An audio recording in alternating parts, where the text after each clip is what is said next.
Você já fez aquela célebre pergunta: quem pode receber o dízimo? Ou se o dízimo realmente é bíblico?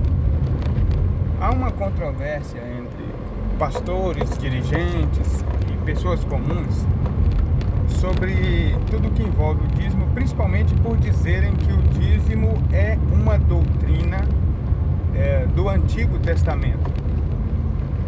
E as respostas que a gente até escuta, ou que eu particularmente escutei por aí, elas são um pouco evasivas. Cada um defende um lado, mas não conseguem assim explicar de uma forma simples e concisa se realmente devemos ou não devolver o dízimo e quem realmente pode receber o nosso dízimo. Esse vídeo será um pouco comprido, porque nós vamos pegar desde o início e tentar fazer uma explicação bem, uma síntese do conteúdo para que todos possam entender de uma forma clara e concisa. Vamos primeiro ver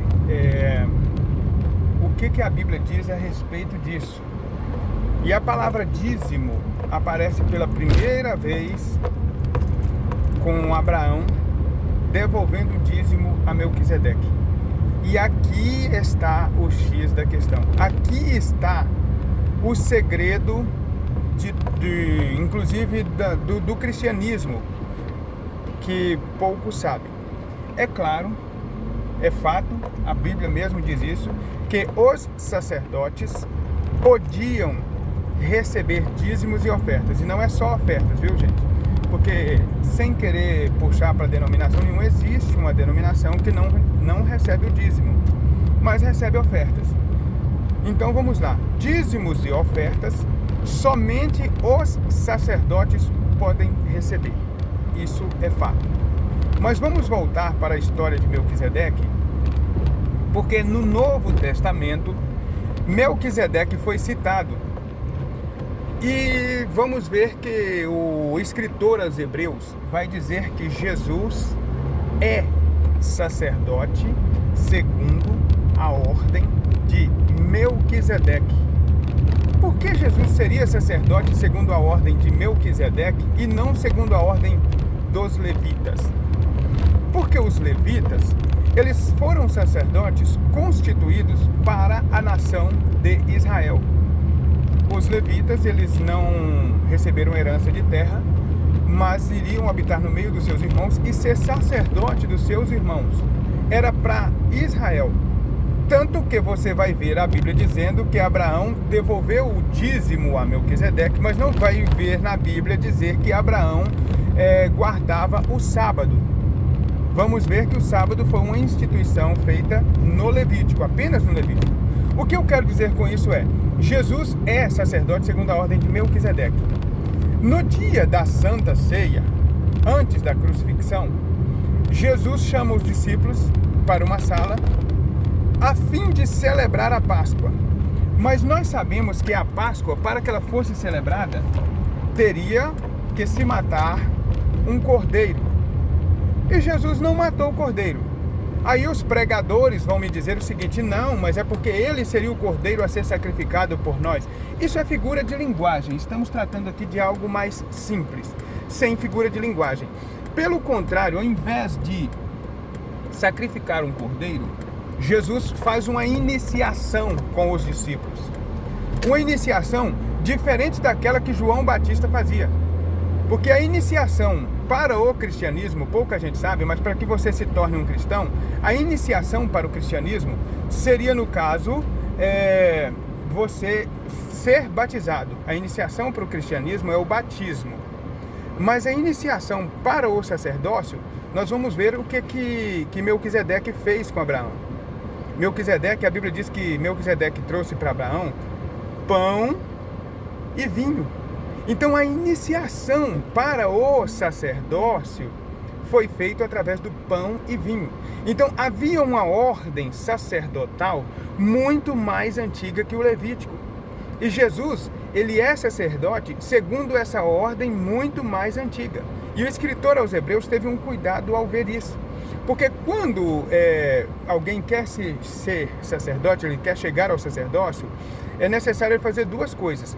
ou um sacerdote faz com ele, como fez com Davi e os guardas dele lá, a iniciação do pão e do vinho, né? Comem do pão da preposição, ou então ele seja filho de sacerdote, porque de geração em geração também é passado.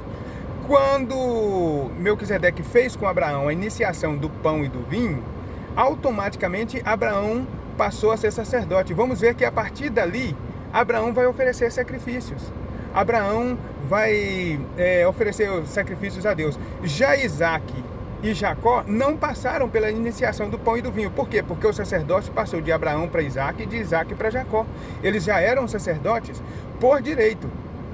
Então, por isso, já não precisava mais da iniciação do pão e do vinho. Pois bem, quando Jesus chama os discípulos, e Jesus aqui, no caso, é descendente direto de Abraão, por isso direito a essa ordem sacerdotal, mais antiga que o Levítico, ele chama os discípulos e com os discípulos ele faz uma iniciação de pão e vinho. Ele chama os discípulos no particular e lá tem a mesma iniciação que Abraão, que Melquisedeque fez com Abraão. A iniciação do pão e a iniciação do vinho. A partir daquele momento, os discípulos eram sacerdotes e, como tal, eles podem sim receber dízimos e ofertas. Tanto é que hoje, nos dias atuais, quem passou pela iniciação do pão e do vinho, quem passou pela iniciação do batismo é cristão, indiscutível. E quem passa pela iniciação do pão e do vinho, ele é sacerdote. É por isso que nós temos o direito de interceder pelo mundo, de interceder por uma pessoa, de chorar, de orar, justamente por causa disso. Porque através da iniciação do pão e do vinho, nós também somos sacerdotes. E por sermos sacerdotes, nós temos direito também de receber o dízimo e as ofertas. Agora, o que fazer com esses dízimos e ofertas, aí é você e Deus. Mas direito temos sim. E não é só pastor, não é só presbítero, é todo aquele que fez essa iniciação. Para sermos cristãos, fazemos a iniciação do batismo. E para sermos sacerdotes, iniciação do pão e do vinho. E isso é uma coisa muito mais antiga do que o Levítico. Então, algumas coisas que você viu no Levítico, você vai ver que não existia nas iniciações mais antigas, né? E Melquisedeque, queridos, não foi o único na época dele que era sacerdote do Deus Altíssimo. A Bíblia trouxe o nome de Melquisedeque, mas existia, por exemplo, na Grécia, um homem chamado Epimênides, que também era cristão, que também servia a um só Deus. Inclusive, nós vamos ver lá no altar ao Deus desconhecido, quem fez aquele altar ao Deus desconhecido foi Epimênides, 1000 anos antes de Paulo chegar no Areópago.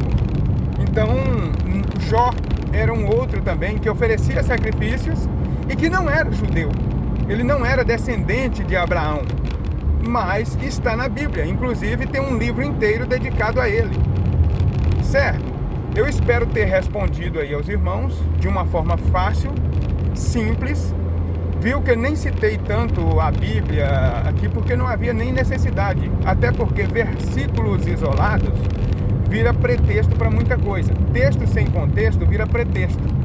E eu evitei versículos isolados, mas trouxe todo um conteúdo. Eu peguei a história de Melquisedeque, peguei o escritor aos Hebreus, e fizemos aqui então um compilado e conseguimos chegar nessa conclusão.